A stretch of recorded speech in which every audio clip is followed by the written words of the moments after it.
Okay, let's eat. Okay. Okay. Oh, what is that? Wait, what are you doing? Why? Well, you see, it's I was trying to set the mood. It's almost Halloween. Obviously, this particular comment didn't age too well. Hi everyone, welcome to What's for Dinner. My name is Gordo and this is my dad. Hello, everybody. He was a chef and restaurant owner for more than 20 years and he's here to teach us how to cook simple Chinese dishes at home. So if you want to learn more Chinese recipes, please like and subscribe to our channel. Anyways, today we are making steamed whole fish with soy sauce. This is a classic Chinese dish that is simple to make and easy to prepare, that you can also do at home. Steaming the fish whole allows the meat to stay moist and taste succulent, and mastering this dish before a big dinner will definitely impress your guests. So, to get started, you will need soy sauce, white pepper, green onion, California sheephead fish, but use any fish of your choice, ginger, and cilantro.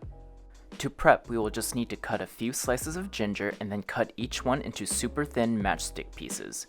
Then also cut 3 or 4 thin flat slices of ginger as well to put on the fish when steaming. For the green onions, cut them into 3-inch pieces and cut them each into finely thin matchstick pieces as well, and you're done with the prep.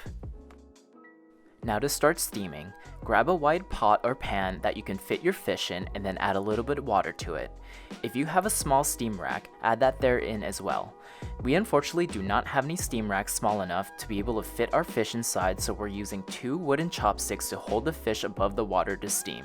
So once you have it all set up, put a lid over it and wait for the water to boil. Once the water is boiling, carefully put in the fish above the steam rack and let it steam in there for about 12 minutes.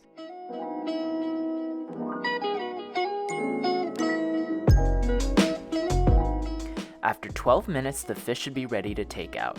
A tip to always tell if a fish is fresh is if after steaming the fish, the skin looks like it has bursted open. Now carefully drain all the excess juices from the fish into the pan and bring the fish out and put it to the side. Then put some white pepper over the steamed fish. Then add your sliced ginger and your sliced onion right on top. Then add a couple of spoons of soy sauce to coat around it and you're ready for the final part. Damn, it looks ready to eat already. Anyways, grab another pan and turn on the gas and pour some oil over it.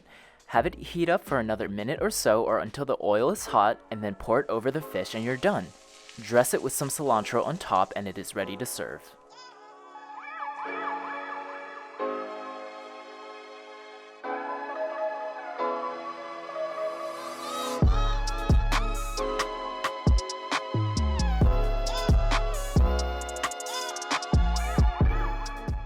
Okay, let's eat. Okay. Okay. Oh, what is that? Wait, what are you doing? Why? Well, you see, it's I was trying to set the mood. It's almost Thanksgiving. Oh, okay. Well, you want some? Yeah. What's for dinner? Some steamed fish and soy sauce. Sounds good. Let's dig in. Good. All right. Try it. Wow, this meat is really tender. Whoa, whoa, whoa. Whoa. Oh. It's like it melts in your mouth. It was delicious. Wow. The flavor's extraordinary. Well, I recommend anyone to try this at home, especially if you want to buy some fresh fish. All right, thank you everybody.